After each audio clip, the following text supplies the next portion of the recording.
Isinusulong ng Volunteers Against Crime and Corruption ang pagbabalik ng death penalty sa Pilipinas, bagay po na tinututulan ng Pro-Life Philippines. Ano naman kaya ang opinyon ng mamamayang Pilipino tungkol sa isyong ito? Alamin po sa balitang hatid ni Sherry Ann Torres. Boy! Boy! Anumang dami ng kanilang luha, di raw mapapawi dito ang hapdi na idinulot ng karumal-dumal na pagpatay sa kanilang kaanak. Ang mahirap, kakambal ng sakit ang takot sa mga nangyayaring krimen at hirap sa paghahanap ng hustisya.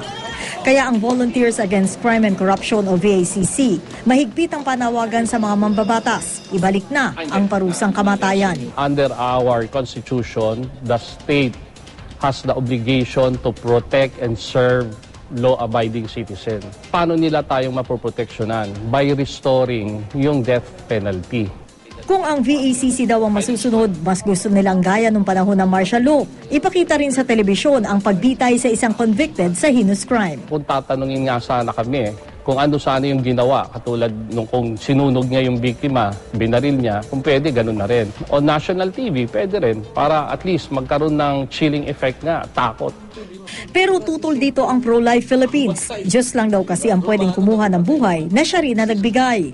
At bawat tao raw, pwedeng magsisi at magbagong buhay. You cannot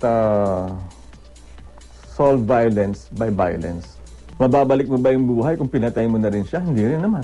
Kung gagamitan natin ng death penalty, we are preempting yung divine mercy. Hati naman na opinyon ng mga nakausap namin patungkol sa death penalty. Pabor ko kasi masyado nang malalayungan natin. Yung mga ginagawa ng mga tao ngayon, nakakrimen. Kunyari yan, di ba? Yung pagpas lang doon sa mga walang kalaban-laban ng mga babae. Pagpapakulong. Kasi ang tao naman habang nasa loob siya, may pagbabago. Kalagitnaan ng dekada 90 na maging ganap na batas ang parusang kamatayan dito sa ating bansa. Pero noong 2006, na-abolish ito sa ilalim ng Arroyo Administration.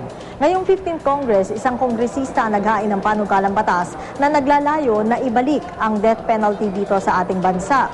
Pero ilang buwan na lang matatapos na ang kongresong ito. Ang naturang panukalang batas, nakabinbin pa rin sa komite. Pero ang palasyo, naninindigang hindi nila ibabalik ang death penalty. Ang sistema po ng ating hudikatura ay hindi po perpekto. Marami po tayong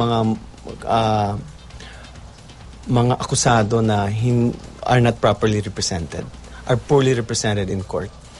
And so the likelihood of somebody getting the death penalty, assuming if it is going to be imposed, you might see an innocent man suffering the death penalty.